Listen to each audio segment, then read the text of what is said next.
Game Gearers shifted into high gear. Gear up. Game Gear. Why am I singing? Well, I'm singing the old Game Gear commercial. Shifted in a high gear. Gear up. Game Gear, Castle of Illusion, Revenge of Drancon. Here now in full living color. System, games, and batteries all sold separately. That was out in the 90s. And what am I here to talk about today? Well, a lot of people are asking me to do more reviews on the Game Gear. More Game Gear reviews, Mike. What are your favorite Game Gear games, Mike? What games do you recommend the Game Gear in 2019? Well, we're a few months away from kicking off 2020. So today we're going to be looking at, is a Game Gear worth it in 2020? And I'm going to let you guys know what I think and my opinion on the Game Gear and my history with the Game Gear. Let's take a look.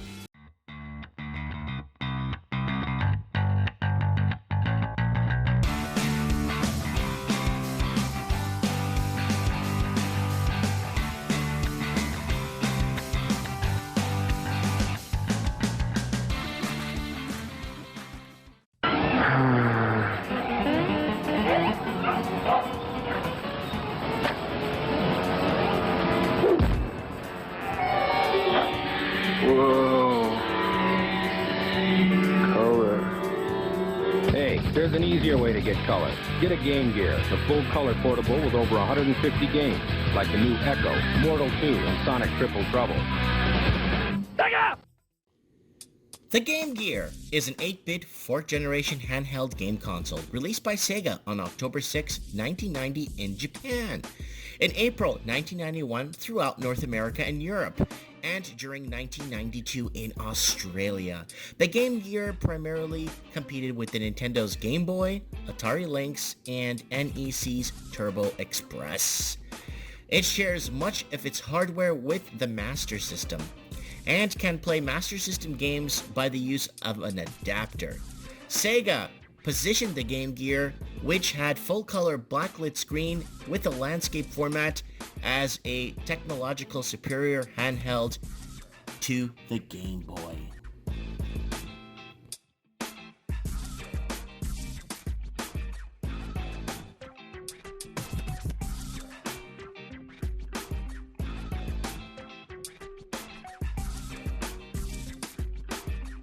Though the Game Gear was rushed to the market, its unique game library and price point gave it an edge over the Atari Lynx and Turbo Express. However, due to its short battery life, lack of original games, and weak support from Sega, the Game Gear was unable to surpass the Game Boy, selling 10 million units by March 1996.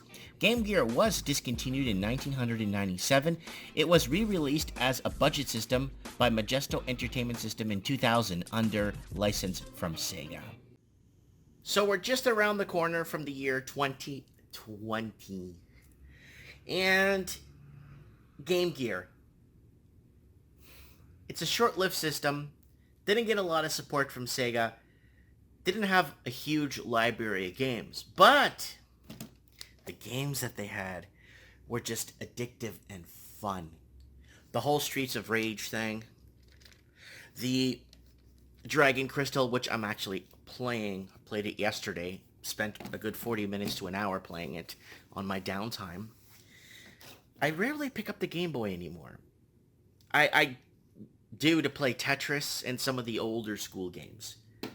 But the Game Gear has a backlit screen you could play in the dark, which the Game Boy, you had to buy an external light to hook up. So during the handheld console wars, they were breaking the envelope or innovation to what we have today with the Nintendo Switch and the PS Vita, which also was another short-lived system. The Game Gear, in my opinion, was, in comparison to the Atari Lynx and the TurboGrafx-16 ones, the Turbo Express, I own those systems. And for some reason, I still trend towards the Game Gear. I always do, for some reason. I don't know if it's a nostalgic feeling, a retro feeling, a personal feeling growing up. And I remember in 1991 and 92, when I heard of the release of the Game Gear, in those magazines that people used to get, the video game magazines that would tell you all the moves and tricks and walkthroughs back in the day, because we didn't have internet. The Game Gear was the number one on my list, and I'll tell you why. Because they had Revenge of Drakon. What's Revenge of Drakon? A lot of people don't know. Even a lot of Sega enthusiasts don't know. It's the original Wonder Boy. And man, is Wonder Boy ever an amazing game to play. Wonder Boy is the colors, the vibrance, the movement, the scroll screen, the side. It was an arcade. I dumped $1 million in quarters playing Wonder Boy. Then when I heard it was being ported to the Game Gear, man, was I so enthusiastic about it. Now, let's talk about if this is worth owning in 2020. Now, that is what you came for, right? And let me tell you what I think. Yes, and I'll tell you why.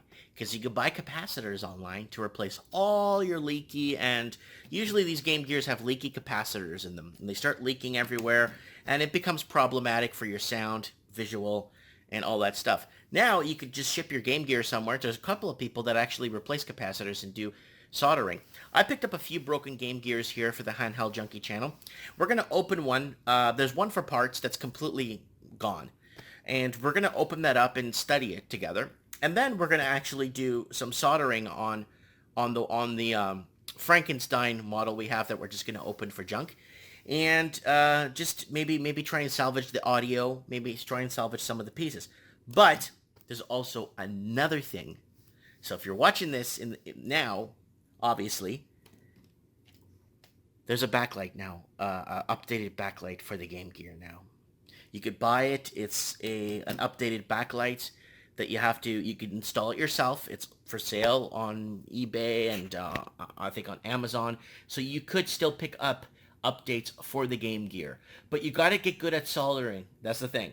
So I did buy a solder kit. I haven't soldered in about 20 years. So I'm going to practice a bit, give it a few whirls before I upgrade the Game Gear. Yes, the Game Gear is upgradable. Now, even further than that, I've heard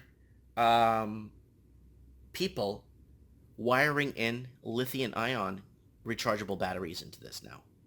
Yes, I've heard it. For travel and get a lot of game time out of it. And, also, I kind of wanted to throw this back in there. I'm sorry. The LED screen, when you upgrade to an LED screen from the one that's in here, you actually have more battery life, like double the battery life on your batteries. So you get double the battery life when you upgrade to an LED screen. I forgot to throw that tidbit in there. But now, there are people that actually are converting these in the back. Once they remove these battery covers here, they're actually installing 2 lithium-ion updated sealed batteries and wiring them in. And that can give you a battery life up to 3 days of play. So the Game Gear is still being modded as we speak to this day. Why? Because people are still playing the Game Gear. I'll do more Game Gear videos explaining whether or not what games to play, what games to should be looking at to collect, especially if you're a handheld junkie like me and like to collect these systems and games. So I want to thank Sega for making this. Sega! I really do. I want to thank Sega for taking that plunge, because we probably wouldn't be where we are today. Atari Lynx, I want to thank them too. I have an Atari Lynx review I'm going to do for you guys and kind of give you guys a sit down through and kind of talk about the Atari Lynx and its capacity, abilities, and availabilities and upgrades. But this has quite a few upgrades available that you should look into.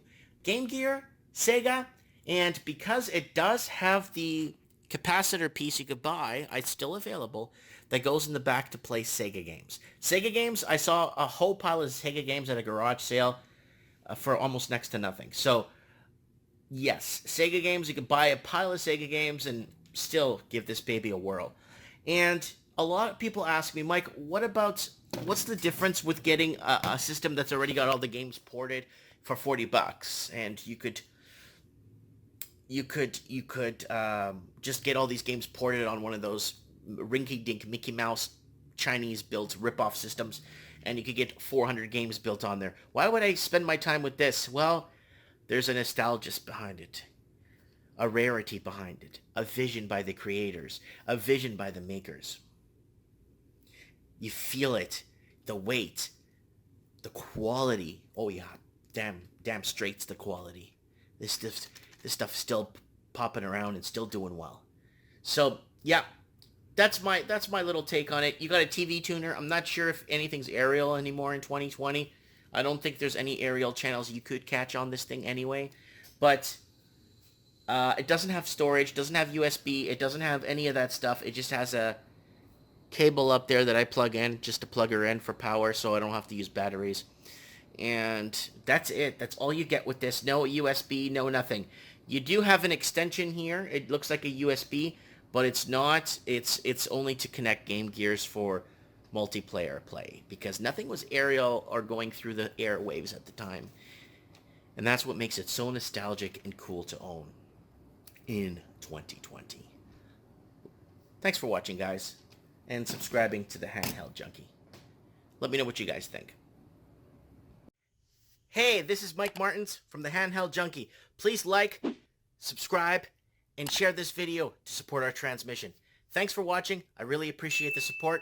Look forward to reading your comments below, and comment below if there's a specific handheld game you want me to review.